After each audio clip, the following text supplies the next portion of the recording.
Hello, ni hao，欢迎回来，Welcome back to Wisdom Wednesday with Johnny Tiger on June 28, 2023.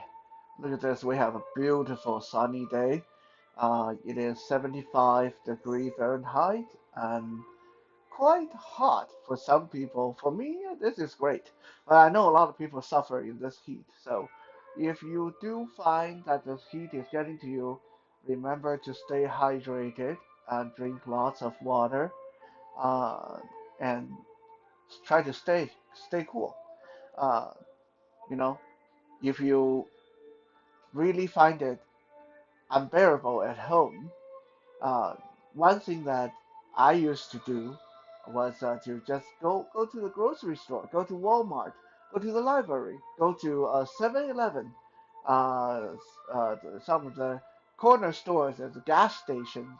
Uh, those places usually have air conditioner, and it is better than nothing. And just get yourself a cup of coffee or a cup of iced coffee and sit there, read a good book or watch a movie on your phone, and you can kill a couple of hours staying cool in those places, right? McDonald's is a good place to hang out as well. KFC, fast food chains, you know, you don't have to stay home and suffer in this kind of heat. Now today, we're going to go back in Chinese history, and we're going to talk about something that's kind of interesting for a lot of people, which is we're going to talk about the women uh, for the emperor, the concubines, the mistresses, whatever you would call those women. It is often said that Chinese emperors, on average, had 3,000 women. Every this is every emperor, right? Every emperor had like 3,000 concubines, and mistresses, and girlfriend, whatever you would call them, right there in the palace, just whenever he wanted. Like, no wonder the emperors didn't live very long. Can you imagine how exhausting this would be? 3,000, gee whiz. So now, there's a couple of interesting little factoids about these women for the emperor, as some of them you might not know. So today we are going to just sit down and talk a little bit about these women.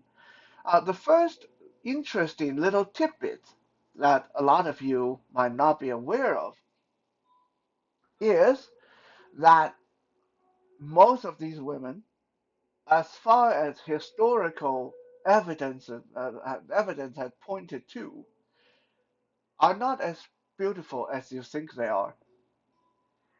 Yeah, sorry to burst your bubble. Sorry to diminish your fantasy. I know a lot of people think, well, gee, I mean, the emperor, obviously, the emperor would have the most beautiful women in the kingdom and all that stuff. Like, they would all be super gorgeous, good looking, sexy, and a killer body and all that stuff. Yeah, no. That's just in novels and movies and historical art depictions from artists. And now I don't even need to go into why movies and novels cannot be trusted. Most of us know that those are just for entertainment purposes. So obviously they have to exaggerate how good looking these women were.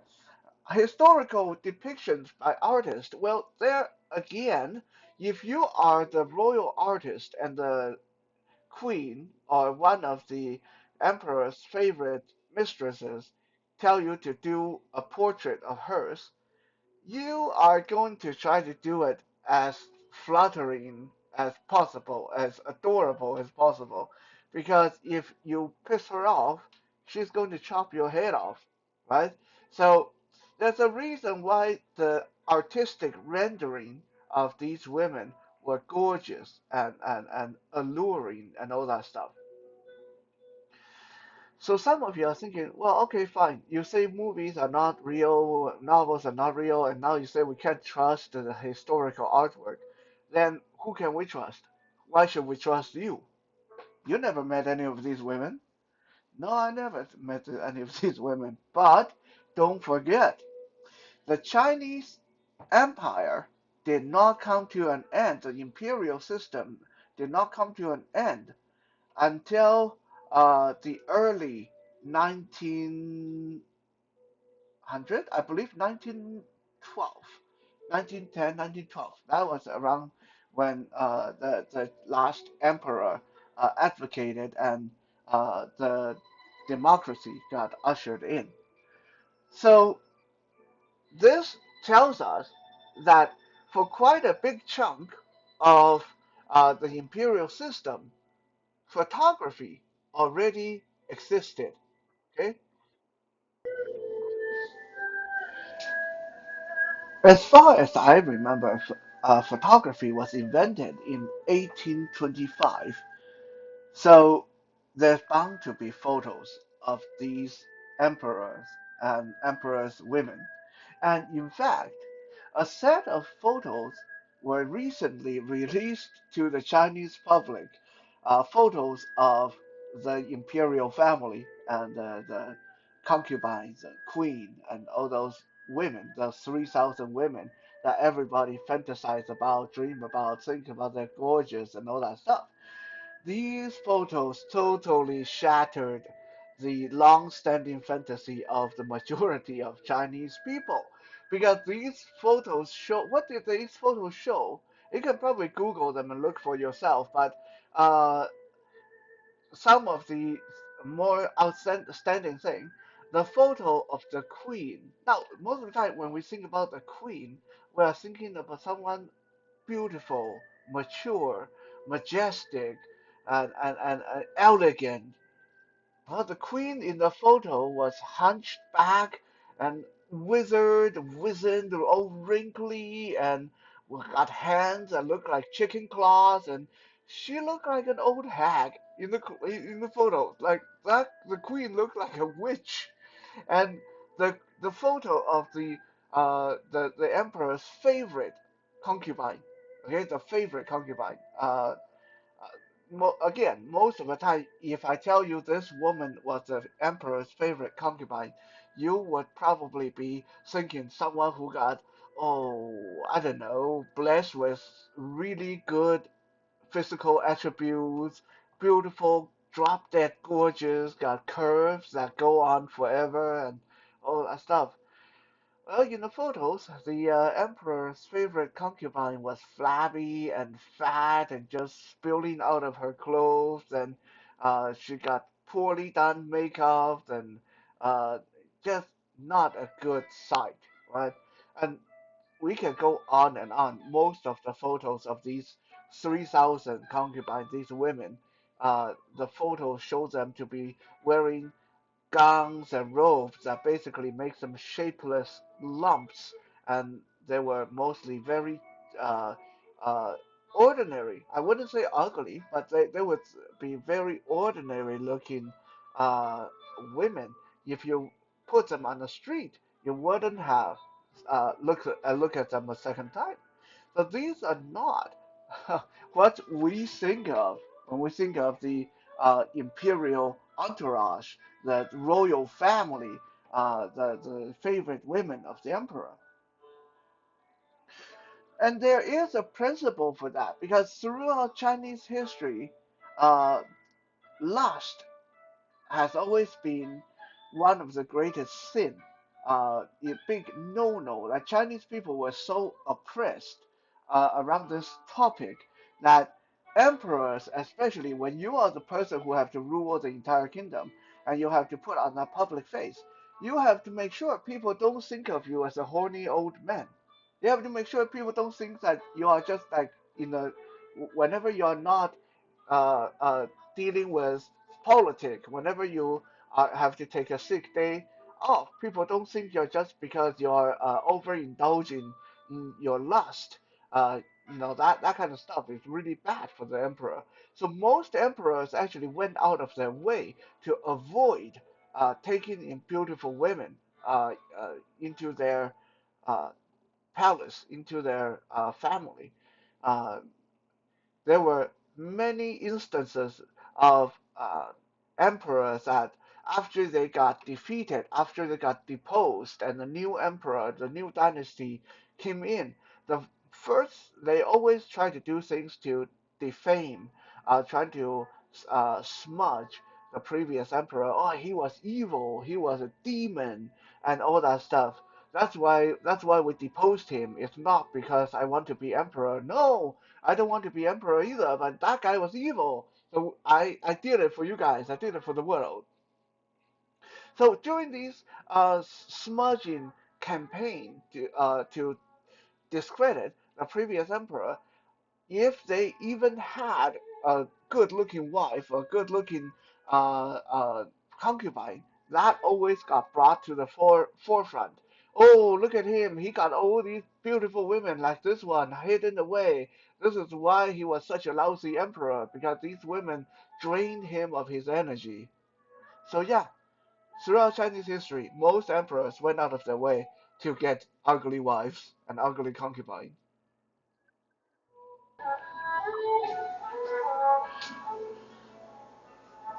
The second thing that a lot of people don't realize is that not all emperors' women were equal. You think 3,000 of them, okay, we were all here for the emperor and we are all his wives and mistresses. Everybody's equal. No, that's not how it worked. There's six different ranks divided up between these 3,000 women. And the highest rank, obviously, is a queen, and only one of these women would be queen. Usually, the way to become queen is you are the first woman to give the emperor a male child. That person become queen. What is the perk of being queen? Well, being queen means you can actually dabble in politics. You can actually have authority. You can have some say in what's going on, especially in domestic issues. The queen is responsible for dealing with food and preparation and ordering the royal chef and doctors and servants around. And also, the queen has the right, have the authority to kill any of the other women that displease her or she think is a plotting treason. By the way, if you sleep with anyone else other than the emperor, if you have an affair on the side, that counts as treason. So the queen was like the domestic home enforcer for the emperor. The emperor took care of war and politics. The queen took care of what's going on inside the palace. Um, so, needless to say, being a queen was a big, big deal. A lot of these women did a lot of horrible things to each other just trying to be queen. Even after you become queen, it's not totally safe either because imagine that. Like, just because you're a queen doesn't mean that, the next person can't be queen if some accident happened to you, uh, or if you fall out of favor the with the emperor. So being a queen is a very shaky position. You have you have 2,000 plus women that around you that plotting to kill you every day so they can have a chance to become queen. So it's not a fun job. So from the queen, we go down like I'm not going to sit here and bore you with all six ranks because there's no actual like English equivalent for these ranking. But long story short, you go from the first rank, which is a queen, and only one of you can become queen. And the second rank is like what they call 嫔妃. 嫔妃 basically lover, concubine. And there can be about 72 of these. 72 of the emperor's favorite can be on this level. Basically, 嫔妃 are almost as good as queens, but they don't have any actual authority over anything. They can't make decisions. They can't order the royal chef around. They can't just randomly get people put to death and stuff like that. They don't have that kind of authority. But other than that, the luxury they enjoyed, the amount of servants they had, were just as good as the queen. So they were like queen in waiting, you can say. And going down, we get worse and worse until you get to the bottom rank, the rank number six, which is roughly translated as bed maid. And these are just like servant girls who have the right to sleep with the emperor whenever he desires. That's it. You you're just a servant girl, and the only difference is you have the privilege to serve the emperor in the bed chamber if he desires. That's rank number six. So yeah, not all emperors' women were made equal. There were a lot of hierarchy, infighting, backstabbing, uh, and all that stuff going on.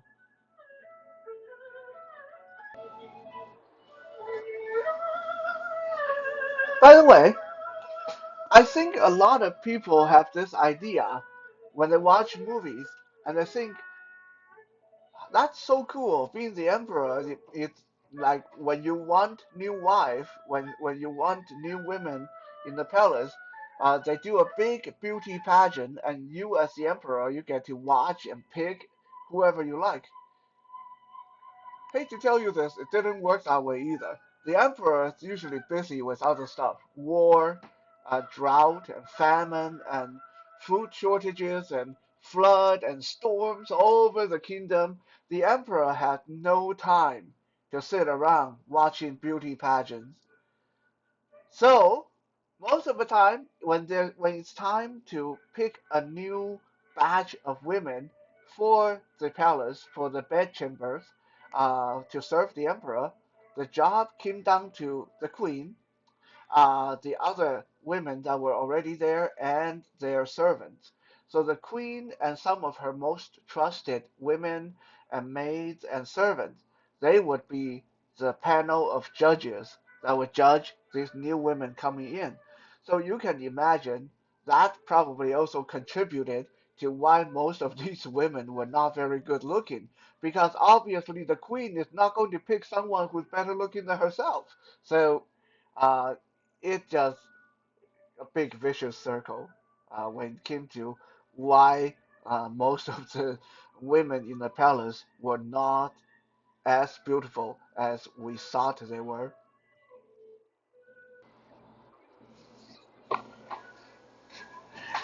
I'm sure you have heard people mention this before, and I definitely have heard people mention this before. It's so awesome to become the emperor. Like if we go back to ancient China, it would be so awesome to take over and become the emperor. Let's say if your dad was the emperor, and you would be thinking, "Oh wow, it's going to be so awesome when I become emperor." Why? Because when I become emperor, I can have 3,000 women at my beck and call anytime I want. Well, you're kind of right. Yes, you will have those 3,000 women at your beck and call. But before that, guys, have you guys ever thought about this? When you first become the emperor, let's say the old emperor passed away, and you become the emperor, and you say, "Woohoo! Now we can have start picking these 3,000 women in that palace, in the bedchamber.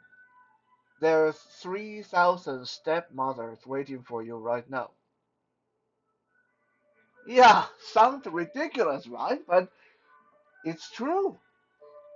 Just because the emperor died, what his 3,000 women, his 3,000 wives are still there. That queen that looked like an old hag, she's there. That favorite concubine who looked like a sumo wrestler, yeah, she's there waiting for you. So, what's the new emperor to do? Like, what are you supposed to do with these 3,000 uh, widows? Yeah, what are you going to do with these 3,000 widows? What did people do with these 3,000 widows? Because you can't keep them there because you got to make room for your own. You got to bring in the new women. You got to bring in your own wives and concubines. So what did people do with them? Well, there were traditionally four things that can be done to or with these women, and I will give you a bit of a warning right now. It's not always very humane. Let's start with the most inhumane of the four solutions. What did people do with the old emperor's wives and concubines? Well, the first solution, probably the most inhumane, but the most clean, quickest solution was to make them join their husband. Call it human sacrifice, call it respecting the dead or whatever. But it has been a tradition for a long time for Mongols and Chinese people and many other cultures. When the emperor died, the emperor's favorite dog, favorite horses, favorite soldiers, in many situations, favorite slaves, favorite servants, and yes, favorite women have to die with the emperor because it is believed that after the emperor go into the underworld, these servants and dogs and horses and women need to be there so the emperor can continue enjoying their services.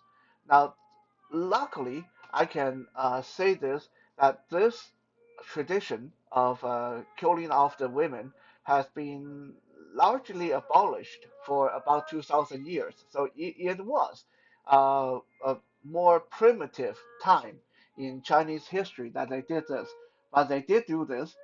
So usually, what would happen was when the new emperor takes the throne, he would order every one of these widows, every one of his stepmoms, uh, be given either a glass of poisoned wine or a silk rope that they can hang themselves, and they are ordered to commit suicide so they can go join their deceased husband. Uh, in some cases, the new emperor would spare his own mother, but in some cases, even his own mom is not spared. Now, there have been some exceptions when the rules said it's okay for a woman to not have to die, even when the emperor passed away. But in most cases, these women couldn't refuse. If you refuse, then you can be uh, killed as treasonous. You can be deemed treasonous, and not only you, but your entire family will then get killed. And not only that, you won't even get the honor of being buried with the emperor. You will just be treated like a treasonous person, outcast, criminal. So a lot of women in this case will just choose to go ahead and drink the wine or hang themselves and get it over with. Um, There were, like I said, notable instances of exceptions being made. Usually it's because the woman in question had give birth to a prince or princess that is still too young and still need uh, their mother.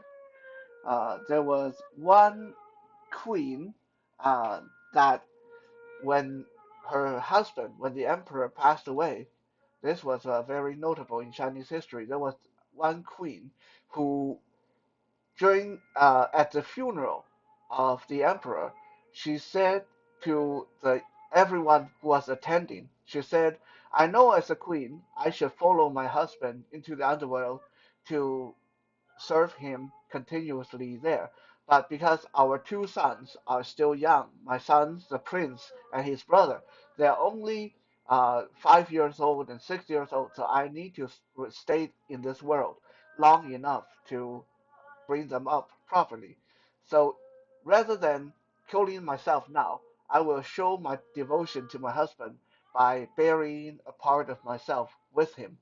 And saying that, she grabbed the sword from a nearby royal guard and chopped off her own arm so they could bury her arm with her husband. So she ended up raising her children, being a one-armed queen, queen mother. And this Queen Mother, we may come back and talk about her in some future episode.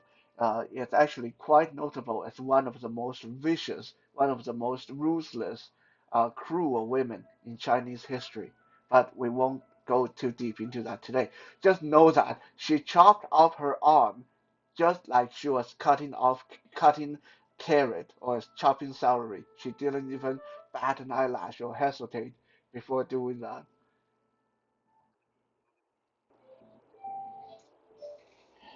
Like I said, luckily this cruel tradition of forcing the women to kill themselves was abolished about 2,000 years ago. But then we come back to our original problem. What are you going to do with them? Well, our second solution, which was commonly practiced, was for them to go guard the emperor's grave. Uh, in Mandarin, this is called Shoulin, means to guard the tomb, guard the grave. So what would be done was they would construct a palace uh, right beside the gravesite, the imperial burial ground, and these women have to stay in that palace and until the day they die. They could never leave. Now, don't get me wrong, they didn't get to just stay there and eat and play poker and do whatever. They had to do and observe all the same ceremonies they did when the emperor was alive. So, for example, every day these women would have to eat right beside the grave, like they're eating with their husband. They would all have to do that. They would all have to sing and dance and play music for the emperor. They all have to dress up nice and basically whatever they did with the emperor when he was alive, they had to continue to do that until the day they died. They have to keep that up by the burial ground. So this was the second way to solve this conundrum, a little bit more humane than killing them, but still very much cruelty against women because these women were essentially forced to perform these ceremonies again and again every day of their life until they died. The third way was similar but slightly different. The third way was imprisonment. Imprisonment. So rather than building a palace at the gravesite, there's a section of the imperial palace that has been sectioned off, and when the emperor died, all his women, all his wives get stashed over there, uh, and you are basically prisoners. You stay there. You'll still be fed. You'll still be given gold and silver and jewelry and money, although not a lot. And basically, you just stay put. You stay there until you die.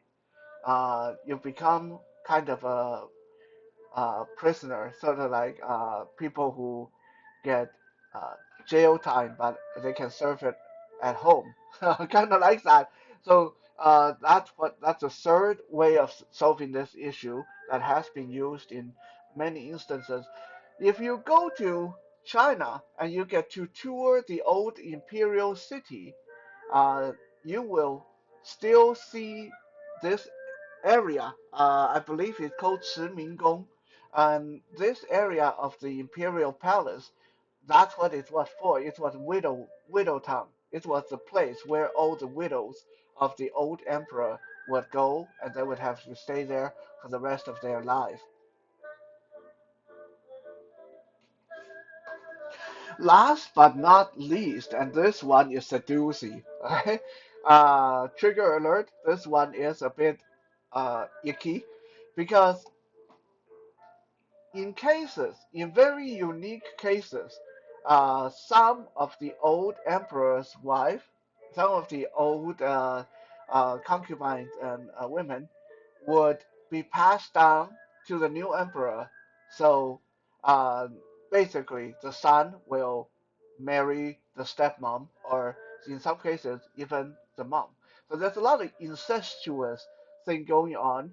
Uh, a lot of time you got to remember that these prince that becoming emperor, a lot of them they're only like 14, 13, 14 years old, 15 years old, in the middle of puberty. They are like super horned up at that point.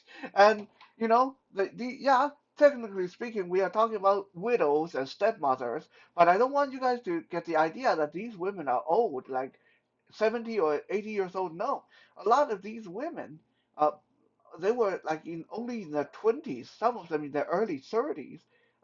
So if there were a couple of them that were seductive or get on really good with the prince, then sometimes they would be spared the imprisonment or the human sacrifice and all that stuff if the new emperor will take them in, be part of his own uh, uh, wives and concubines. So passing on the emperor's wife was definitely something that happened quite a few times. We can look at one of the most famous example was the Empress Wu Zetian. Empress Wu Zetian was the only female empress in Chinese history. I mentioned her several times in past episodes. Wu Zetian started out as a concubine, or even not even like a high-ranking concubine. She was like a bedmaid for the first emperor of the Tang Dynasty. And then when the emperor died, his son took over the throne, and he realized how beautiful and smart Wu Zetian was. So rather than sending her into exile or imprison her like all the other widows of the first emperor, the new emperor took her in as his own wife. So basically, he took his own stepmother in as his own wife. And by that time, Wu Zetian was, I think, only 22 years old. So she wasn't even that old at that time. So there have been principles of this kind of thing going on. Yeah, like I said, very icky, but it happened. So I hope that this episode has given you guys a new look, a bit of a new understanding of what happened in a royal family in Chinese history. The emperor and their 3,000 wives. Not everything was cherry and sugar and nice. There were a lot of dark stuff, bad stuff, and yeah, uh, it's true history and very interesting history. At least I hope. Thank you for checking out today's episode. I'll be back again tomorrow for some Toy Thursday. For now, 谢谢 and 再见。